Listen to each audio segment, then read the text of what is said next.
आप लोग बहुत ही अच्छे होंगे, स्वस्थ होंगे और आप सभी की पढ़ाई भी बहुत ही अच्छी चल रही होगी। बच्चों, आज का क्लास आप सभी के लिए बहुत ही ज़्यादा इम्पोर्टेंट है, क्योंकि आज के क्लास में हम लोग पढ़ने वाले हैं क्लास 12th बायोलॉजी का top 70 most important objective question. और यहाँ से आपके बोर्ड एग्जाम में हर एक बार प्रश्न पूछे जाते हैं। तो बच्चों, आज के क्लास को बिल्कुल ध्यान से देखिएगा और आज के क्लास में दिए जाने वाले इन सारे प्रश्नों को आप लोग अच्छे से याद भी करते चलिएगा। ओके जी, चलिए फिर क्लास को स्टार्ट करते हैं। आप लोग भी हमारे साथ चैट सेक्शन में आंसर को लगाते चलिएगा और लास्ट में बताइएगा इस 70 ऑब्जेक्टिव में आप लोग सही कितना कर पाए हैं। ओके जी, चलिए पहला नंबर सवाल आपके सामने है। मानो ये एग्जाम का पेपर आपके सामने रख दिया गया है, तो बताना लास्ट में कितना सही कर पाते हो। देखिए, पहला नंबर सवाल आपसे पूछा गया है, पैरामीशियम में किस प्रकार का द्विविखंडन होता है। बहुत ही इंपॉर्टेंट प्रश्न है, बताओ पैरामीशियम में किस प्रकार का द्विखंडन होता है। तो आपको याद रखना है सर, पैरामीशियम में जो होता है वो हमारा ट्रांसवर्स बाइनरी फिजन होता है। करेक्ट आंसर बी हो जाएगा, यानी कि अनुप्रस्थ द्विखंडन होता है। बहुत इंपॉर्टेंट है। ओके जी, इंग्लिश और हिंदी दोनों मीडियम में दिया गया, सारे बच्चे अच्छे से क्लास को देखेंगे। चलिए दूसरा नंबर सवाल देखिए आपके सामने है, बताओ दूसरा नंबर सवाल ये रहा कि निम्नलिखित में कौन सी रचना अगुणित है। अगुणित वाला हमने कई बार बता चुका है बच्चों। निम्नलिखित में कौन सी संरचना है जो अगुणित है। तो आपको याद रखना है कि हमारा अंडाणु भी अगुणित है और युग्मक भी अगुणित है, यानी कि बी और सी करेक्ट हो जाएगा। ऑप्शन नंबर डी लगा रहे हो क्या बच्चों? बहुत ही अच्छा आंसर है, अच्छे से लगा लो आप लोग। चलो आगे बढ़ते हैं। तीसरा नंबर सवाल देखो, तीसरा नंबर सवाल पूछा गया, इनमें किसे बंगाल का आतंक कहा गया है। सबसे इंपॉर्टेंट प्रश्न तो यही है कि भाई बंगाल का आतंक किसे कहा गया है। तो वे कहा गया है जलकुंभी को। कौन सा भाई? वाटर हाइचिंथ को कहा गया है। Correct answer option number B होगा बच्चों, याद रखिएगा ये प्रश्न कई बार पूछा गया आपके एग्जाम में। चलो आगे बढ़ते हैं। फोर्थ नंबर सवाल देखो, फोर्थ नंबर सवाल है, मध्य चक्र पाई जाती है। मध्य चक्र एक होता है हमारा मेंस्ट्रुअल साइकिल और दूसरा होता है ओस्ट्रस साइकिल। हमसे ओस्ट्रस साइकिल पूछा गया, आप लोगों से बताओ गाय में भी होता है, भेड़ में भी होता है, कुत्ता में भी होता है, बकरी में होता है, भैंस में होता है, ये सब में होता है बच्चों। करेक्ट आंसर डी हो जाएगा। अगर मासिक धर्म मासिक चक्र का बात हो तो वो मानव में होता है, बंदर में होता है, चिंपैंजी, ये सब में क्या होता है, उसमें हमारा मध्य मेंस्ट्रुअल साइकिल होता है, उसमें इसमें क्या होता है, ओस्ट्रस साइकिल होता है। दोनों को याद रखोगे आप लोग। चलो आगे बढ़ते हैं। पांचवा नंबर सवाल देखो बच्चों, पूछा जा रहा है आप लोगों से, बताओ स्तनधारियों में निषेचन कहाँ होता है। बहुत ही अच्छा प्रश्न है, बताओ स्तनधारियों में जो निषेचन होता है वो कहाँ होता है। तो सबको याद होगा सर, वो फैलोपियन ट्यूब में होता है। सर ये क्या होता है? तो आपको याद रखना है निषेचन का यही एक वास्तविक स्थान है और यह नली जो है अंडाशय और गर्भाशय को जोड़ने का कार्य करती है। Correct answer option number D हो जाएगा बच्चों, याद रखना, बहुत इंपॉर्टेंट है। ओके चलो आगे बढ़ते हैं। अगला नंबर सवाल है, शरीर के बाहर होने वाले निषेचन को क्या कहते हैं। बहुत ही अच्छा प्रश्न आ चुका है आप लोगों के सामने, बता दो शरीर के बाहर होने वाले निषेचन को क्या कहते हैं। तो उसे हम लोग कहते हैं इन विट्रो। क्या कहते हैं बच्चा पार्टी? इन विट्रो कहते हैं। और बच्चा पार्टी एक खुशखबरी यही है आप लोगों के लिए कि हमने एक नोट्स तैयार किया है जो आपके बोर्ड एग्जाम में आने का चांसेस उसका बहुत ही होता है। अगर लगता है कि अभी भी आपकी तैयारी नहीं हो पाई है तो बच्चों उस नोट्स को आप लोग जरूर ले लेना। भाई वर्धी प्रजनन होता है किसके द्वारा? अगैब में जो वर्धी प्रजनन होता है वो होता है बुलबिल के द्वारा। किसके द्वारा होता है बच्चा पार्टी? बुलबिल के द्वारा होता है। करेक्ट आंसर ये हो जाएगा सर, बुलबिल का होता है। तो ये एक छोटे कंद के अंग जैसे होते हैं जो पौधे से निकल कर एक पौधे नए पौधे का निर्माण करते हैं। Correct answer option number A हो जाएगा। चलो आगे बढ़ते हैं। अगला नंबर सवाल देखो, 8 नंबर सवाल है आपके सामने, ये रहा प्रश्न, बताओ बच्चा पार्टी क्या होगा। आवृतबीजी पौधों में निम्नलिखित में से किस कोशिका के विभाजन के पश्चात दो नर युग्मक बनते हैं। दो नर युग्मक बनना वो हमारा जनन कोशिका में होता है। किसमें होता है बच्चों? जनन कोशिका में हो जाता है। 8 का correct answer option number B होगा। जनन कोशिका का विभाजन दो नर युग्मक के निर्माण में होता है बच्चों, जो निषेचन में भाग लेते हैं। करेक्ट आंसर बी हो जाएगा। घास के बीज में प्रसल्क यानी कि स्कूटेलम को क्या कहते हैं? बहुत ही अच्छा प्रश्न है, बता दो घास के बीज में जो प्रसल्क होता है जिसे हम लोग स्कूटेलम भी बोलते हैं उसको क्या कहते हैं? उसे हम लोग बीज पत्र कहते हैं। क्या कहते हैं बच्चों? बीज पत्र कहते हैं। स्कूटेलम वास्तव में हमारा बीज पत्र ही होता है जो एक बीजपत्री पौधा में पाया जाता है। Correct answer option number B हो जाएगा। चलो आगे बढ़ते हैं। अगला नंबर सवाल देखो, 10 नंबर सवाल पूछा गया है, आप पिस्टिलेट शब्द का प्रयोग किया जाता है किसके लिए? तो पिस्टिलेट स्टिमुलेट शब्द का प्रयोग होता है एक लिंगी स्त्री पुष्प के लिए। सही जवाब ऑप्शन नंबर बी होगा। याद रखना ये सारे के सारे प्रश्न आपके बोर्ड एग्जाम में पूछे जा चुके हैं। बहुत इंपॉर्टेंट क्लास है आज का। चलो आगे बढ़ते हैं। 11 नंबर सवाल देखो। 11 नंबर सवाल पूछा गया, स्त्री दल चक्र पुष्पों में बना होता है किससे मिलकर? तो हमारा स्टिग्मा से बना होता है, स्टाइल से बना होता है, ओवरी से बना होता है, यानी कि करेक्ट आंसर डी हो जाएगा सर। उपरोक्त सभी से मिलकर बना है। 11 का correct answer option number D हो जाएगा। चलो जी आगे बढ़ते हैं। 12 नंबर सवाल देखो, वायु परागन किस में नहीं होता है? वायु परागन देखो घास में होता है, मक्का में होता है, गेहूं में होता है और सब में होता है, धान में होता है, ये सब में होता है, लेकिन सेल्विया में नहीं होता है। सर सेल्विया में कौन सा परागन होता है? तो सेल्विया में जो होता है ना बच्चा पार्टी, वो हमारा कीट परागन होता है। सेल्विया में कौन सा परागन बच्चों? कीट परागन। ये भी आप लोग याद रख लो। चलो आगे बढ़ते हैं। 13 नंबर सवाल देखो। 13 नंबर सवाल है, इनमें कौन सा फल कूट फल है? कूट फल हम जानते हैं कि सर सेब को कहते हैं। कौन सा फल है जो कूट फल है? करेक्ट आंसर डी हो जाएगा। 13 नंबर सवाल का जवाब डी लगा लो बच्चों, सही हो जाएगा। चलो जी 14 नंबर सवाल देखो, भूमि फलनी फल कौन सा है? भूमि फलनी फल जो होता है वो मूंगफली होता है। कौन सा होता है? मूंगफली होता है। राइट आंसर आपका ऑप्शन नंबर बी हो जाएगा। चलिए आगे बढ़ते हैं। 15 नंबर सवाल देखिए, भ्रूणकोश की सेंट्रल कोशिका क्या होती है? भ्रूणकोश की सेंट्रल कोशिका है जिसका नाम है द्वितीयक केंद्रक। कौन सा है बच्चों? 15 नंबर का क्या लगा रहे हो? ऑप्शन नंबर बी आपका बिल्कुल ही सही आंसर हो जाएगा।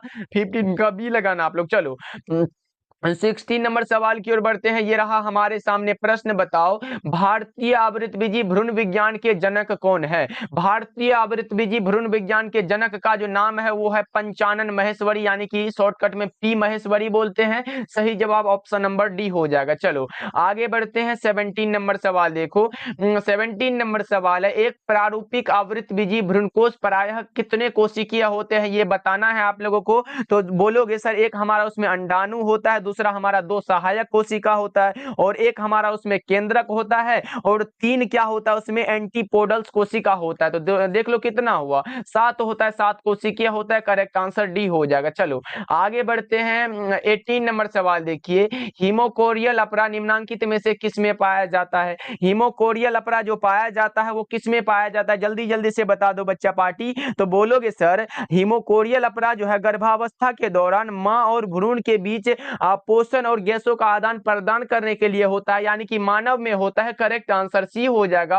18 नंबर सवाल का जवाब करेक्ट आंसर सी हो जाएगा। चलो जी आगे बढ़ते हैं। 19 नंबर सवाल देखिए, गेस्टुलेशन वह प्रक्रिया है जिसमें क्या होता है? गेस्टुलेशन वह प्रक्रिया है जिसमें क्या होता है? कोशिकीय गतियां होती है। क्या होती है बच्चों?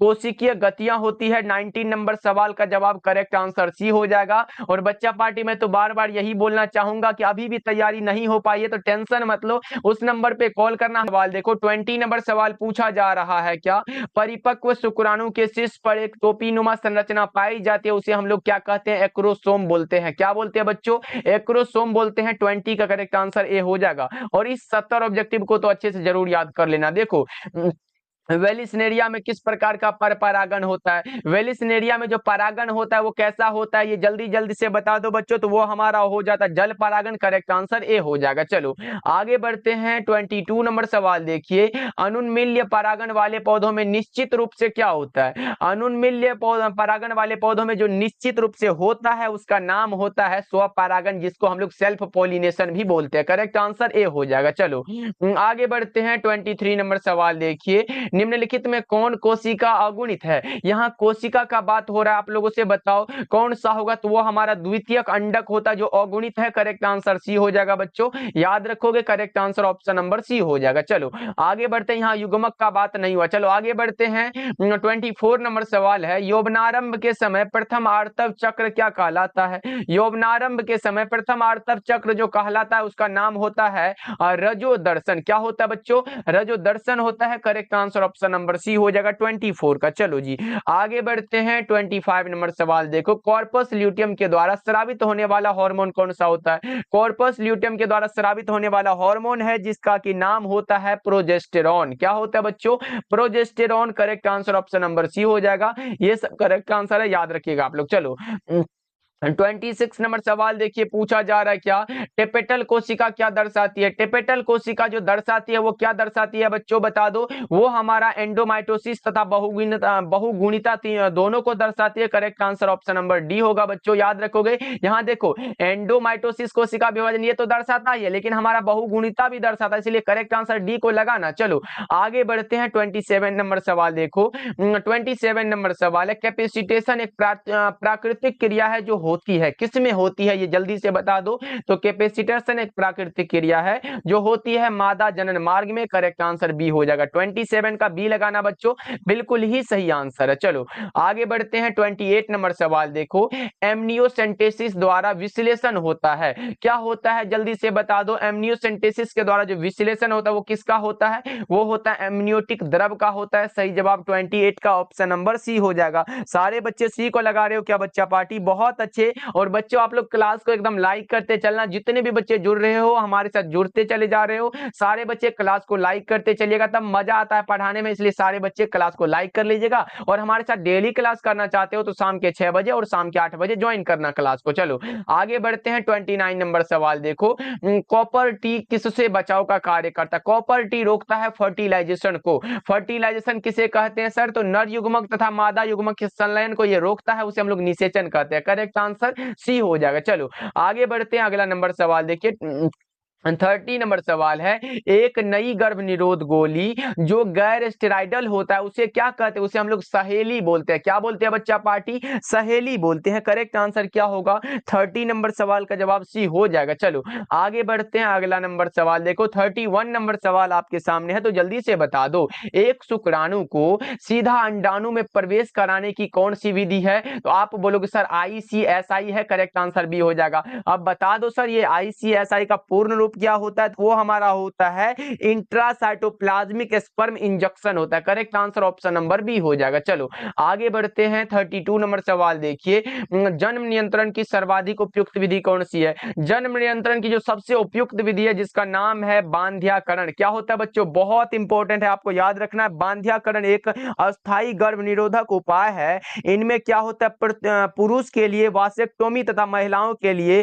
ट्यूबेक्टोमी शामिल होते हैं, और यह विधि क्या करता है, पूर्ण रूप से गर्भधारण को रोक देता है। करेक्ट आंसर आपका डी हो जाएगा। चलो आगे बढ़ते हैं। अगला नंबर सवाल देखो, 33 नंबर सवाल है, मादा में मुख्य गर्भ निरोध किसे रोकती है, तो वो रोकती है अंडोत्सर्ग को। किसको, ओवुलेशन को। Correct answer option number A हो जाएगा। चलो अगला नंबर सवाल देखिए बच्चा पार्टी, निम्नलिखित में से कौन क्रोमोजोमीय विकार नहीं है। क्रोमोजोमीय विकार नहीं है इसका मतलब हीमोफीलिया हो जाएगा। क्या आप बोलोगे सर हीमोफीलिया तब क्या है, तो हीमोफीलिया जो होता है ये अनुवांशिक विकार है। करेक्ट आंसर डी लगाओ बच्चों, डी लगाओ, बिल्कुल सही आंसर है। चलो आगे बढ़ते हैं। 35 नंबर सवाल है, निम्नलिखित में कौन सा कथन असत्य है। ये प्रश्न जो है अब की बारी आपके एग्जाम में आया हुआ है, तो बताओ निम्नलिखित में कौन सा कथन असत्य है। तो मैं बता दूं, इसमें जो होता है वो लक्षणों का निर्धारण कारक करते हैं, ये बिल्कुल सही है। कारक विविक्त होते, ये भी सही है।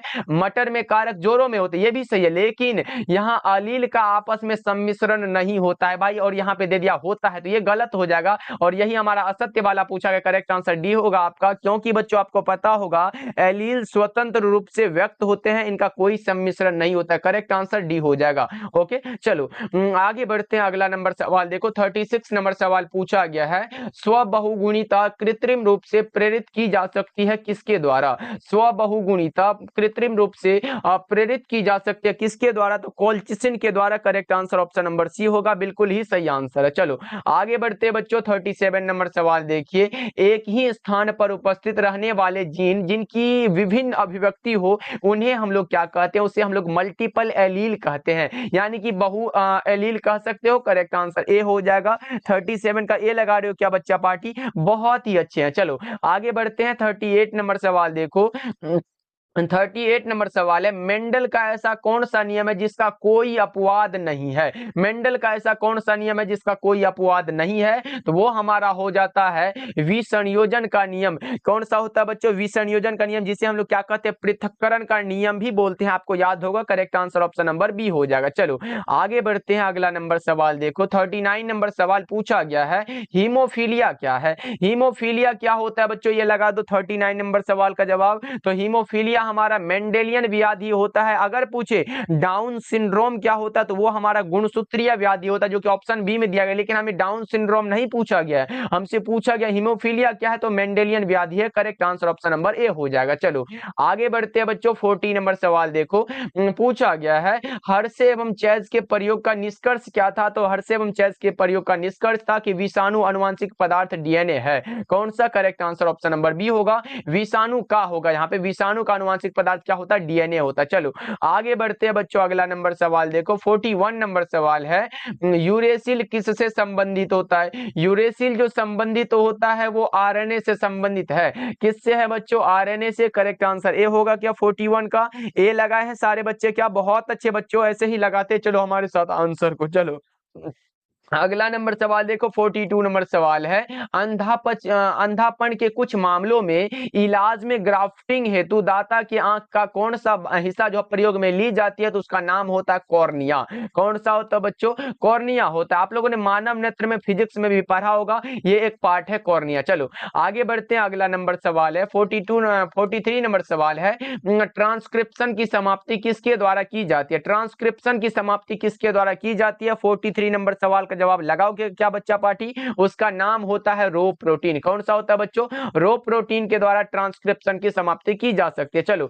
आगे बढ़ते हैं, अगला नंबर सवाल ये रहा आपके सामने, डीएनए से एमआरएनए बनाने की क्रिया को क्या कहते हैं। डीएनए से एमआरएनए बनाना है तो इस क्रिया को हम लोग क्या कहते हैं? उसे हम लोग बोलते हैं ट्रांसक्रिप्शन। क्या बोलते हैं बच्चों? ट्रांसक्रिप्शन बोलते हैं। चलो आगे बढ़ते हैं, 45 नंबर सवाल देखिए, सैटेलाइट डीएनए निम्नांकित में से किसका एक उपयोगी साधन है। सैटेलाइट डीएनए इनमें से किसका एक उपयोगी साधन होता है? तो वो हमारा फोरेंसिक विज्ञान का होता है। किसमें दिया गया है? विधि विज्ञान जिसको बोलते, देख लो हिंदी इंग्लिश में फोरेंसिक साइंस यहाँ पे दिया भी गया। चलो आगे बढ़ते हैं, 46 नंबर सवाल देखिए, जीवन की रासायनिक उत्पत्ति का सिद्धांत किसके द्वारा दिया गया है। ये बहुत इंपॉर्टेंट प्रश्न है, जल्दी से बता दो, जीवन की रासायनिक उत्पत्ति का सिद्धांत किसके द्वारा दिया गया है? तो आप लगाओगे सर ओपेरिन एवं हॉल्डन के द्वारा। करेक्ट आंसर बी हो जाएगा। चलो 47 नंबर सवाल देख लो, क्या पूछा जा रहा है बच्चों, लेमार्कवाद को व्यक्त किया जा सकता है किसके द्वारा। लेमार्कवाद को व्यक्त किया जा सकता है, यह भी है कि आकार में वृद्धि है, प्रकृति का सीधा प्रभाव है, उपयोग अनुपयोग है,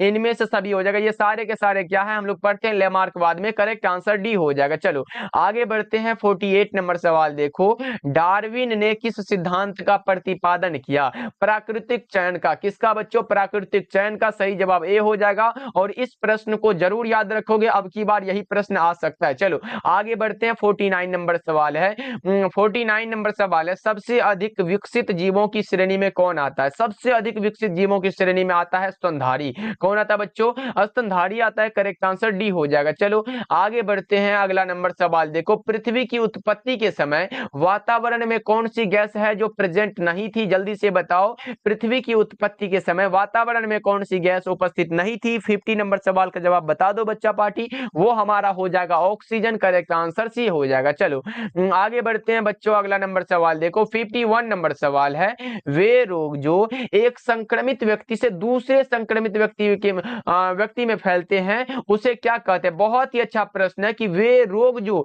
एक संक्रमित व्यक्ति से दूसरे व्यक्ति में संक्रमण के माध्यम से फैलते हैं उसे हम लोग संक्रामक रोग कहते हैं। जैसे मान लो ना भाई, एग्जांपल के लिए, अगर कोई मलेरिया हो गया, कोविड-19 हो गया, सर्दी जुकाम हो गया, ट्यूबरकुलोसिस हो गया, ये सब क्या है? एक दूसरे से दूसरे में फैलने वाला रोग है। Correct answer option number A हो जाएगा। चलो आगे बढ़ते हैं, अगला नंबर सवाल देखो, 52 नंबर सवाल है, मलेरिया रोग फैलता है किसके द्वारा। मलेरिया वाला जो रोग फैलता है ना बच्चों, ये फैलता है मादा एनोफिलिस मच्छर के कारण। करेक्ट आंसर सी हो जाएगा। चलो ये सब आसान आसान प्रश्न कर लेते हैं। इनमें कौन जीवाणु जनित रोग है। जीवाणुओं के द्वारा होने वाला रोग कुष्ठ रोग होता है, क्षय रोग होता है, हैजा होता है, उपरोक्त सभी। करेक्ट आंसर डी हो जाएगा।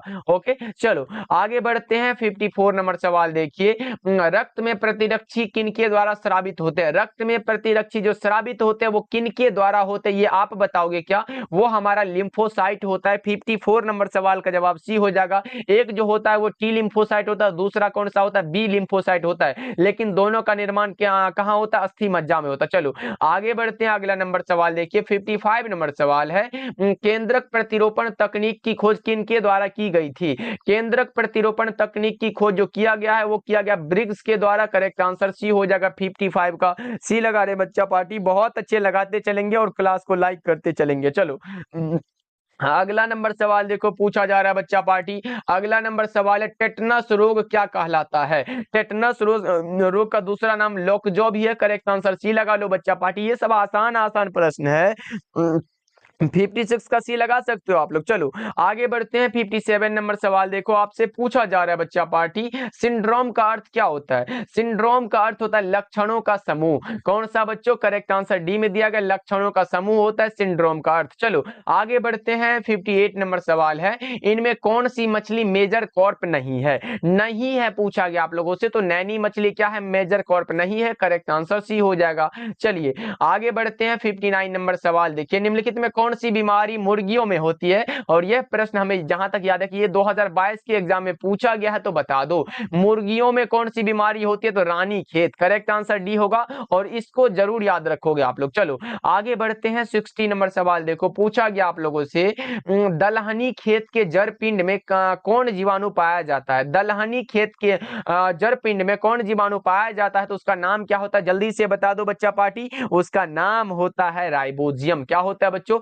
राइबोजियम होता है, जो कि एक प्रकार का जीवाणु है। करेक्ट आंसर ए हो जाएगा। चलो आगे बढ़ते हैं बच्चों। अगला नंबर सवाल देखो, 61 नंबर सवाल है, गोबर गैस प्लांट में कौन सा जीवाणु प्रयुक्त होता है? गोबर गैस प्लांट का यहाँ पे बात हो रहा है, कौन सा जीवाणु प्रयुक्त होता है? तो उसका नाम होता है मेथेनोजेंस। करेक्ट आंसर डी हो जाएगा। ओके चलो 61 का डी लगा लो बच्चों। चलो आगे बढ़ते हैं। 62 नंबर सवाल ये रहा आपके सामने, बताओ किधर गया 62 नंबर सवाल? ये रहा, जल्दी जल्दी से बता दो बच्चा पार्टी। ये रहा आपके सामने प्रश्न, निम्नलिखित में से किस विधि से पुनर्योगज डीएनए को सीधे जंतु कोशिका के केंद्र के अंतःक्षेपित में किया जाता है? जल्दी से बताओ बच्चा पार्टी, निम्नलिखित में से किस विधि से पुनर्योगज डीएनए को सीधे जंतु कोशिका के केंद्रक में अंतःक्षेपित किया जाता है? तो उसका नाम होता है कौन सा? अंत सूक्ष्म अंतःक्षेपण। करेक्ट आंसर डी होगा बच्चों, याद रखोगे, बहुत इंपॉर्टेंट है, माइक्रो इंजेक्शन बोलते हैं। चलो आगे बढ़ते हैं। अगला नंबर सवाल देखो, 63 नंबर सवाल है आपके सामने, बताओ क्या पूछा गया है? निम्नांकित में से कौन सा प्रतिबंधन एंजाइम नहीं है? नहीं है पूछा गया है। इकोराई होता है, बाम हाई भी होता है और हिंद ट्रिपल आई भी होता है, लेकिन पैक्टिनेज नहीं होता है। करेक्ट आंसर डी होगा आपका। चलो आगे बढ़ते हैं। 64 नंबर सवाल है आपके सामने, बताओ गोल्डन राइस में किस विटामिन को स्थानांतरित किया गया है? बताओ सुनहरा धान में कौन सा विटामिन पाया जाता है? उसका नाम है vitamin A. Correct answer B होगा। और इस प्रश्न को एकदम घुमा फिरा के पूछा जा रहा है बच्चा पार्टी, लेकिन ध्यान में रहे हमारा आंसर वही होगा जो होना है। चलो आगे बढ़ते हैं। 65 नंबर सवाल देखो, 65 नंबर सवाल है, एलाइजा का प्रयोग किन बीमारियों के पहचान में किया जाता है? तो वो होता है हेपेटाइटिस होता है, एड्स होता है, थायराइड होता है। इनमें से सभी ये सारे के सारे बीमारी में एलाइजा का प्रयोग होता है। करेक्ट आंसर डी होगा। चलो आगे बढ़ते हैं। अगला नंबर सवाल देखो, 66 नंबर सवाल है, रामदेव मिश्र का नाम किस क्षेत्र में अनुसंधान से जुड़ा है? तो वो है हमारा इकोलॉजी यानी कि पारिस्थितिकी। करेक्ट आंसर 66 का correct answer option number A हो जाएगा। चलो अगला नंबर सवाल देखिए, 67 नंबर सवाल है आपके सामने, विज्ञान जो अनुवांशिकी को पर्यावरण से जोड़ती है उसका नाम क्या होता है बच्चों? विज्ञान जो अनुवांशिकी को पर्यावरण से जोड़ती है उसका नाम होता है हमारा, जल्दी से बता दो, उसका नाम होता है जी इकोलॉजी। करेक्ट आंसर सी हो जाएगा। इसको याद रखना, ये नया प्रश्न है लेकिन इंपॉर्टेंट है। ओके चलो आगे बढ़ते हैं। अगला नंबर सवाल देखो, 68 नंबर सवाल है, विश्व में पाए जाने वाले जैव विविधता का हॉट स्पॉट की संख्या में कौन सी है? तो वो होता है कौन सा? 34 होता है क्या बच्चों? करेक्ट आंसर सी हो जाएगा। चलो 69 नंबर सवाल देखिए, पूछा गया है प्रदूषण जो अम्ल वर्षा करता है, तो बताओ वो कौन सा होता है? तो वो होता है सल्फर डाइऑक्साइड। करेक्ट आंसर ये हो जाएगा। बच्चों आपको पता होना चाहिए, जब वर्षा जल का पीएच जो है 5.6 से कम होता है, किससे? ऑब्जेक्टिव में आ सकता है कि वर्षा जल का मान पीएच से कम, कितना से कम होगा जब अम्ल वर्षा कहलाएगा? वो हमारा 5.6 से अगर कम होता है तो वो जल अम्ल वर्षा कहलाता है। करेक्ट आंसर ए हो जाएगा। चलो आगे बढ़ते हैं। 70 नंबर सवाल देखो, ग्रीन मफलर किस प्रकार के प्रदूषण के निदान हेतु प्रयुक्त होता है, बताओ। ग्रीन मफलर जो होता है वो ध्वनि प्रदूषण के निदान हेतु प्रयुक्त है। करेक्ट आंसर क्या होगा बच्चों, ऑप्शन नंबर डी हो जाएगा। ओके, चलो बच्चों आज के क्लास में हम लोगों ने किया 70 मोस्ट इंपोर्टेंट ऑब्जेक्टिव। तो जल्दी जल्दी से बता दो इस 70 ऑब्जेक्टिव में आप लोग सही कितना कर पाए। सारे बच्चे कमेंट करके जरूर बताना बच्चों, और क्लास कैसा लगा ये भी कमेंट करके आप लोग बताना।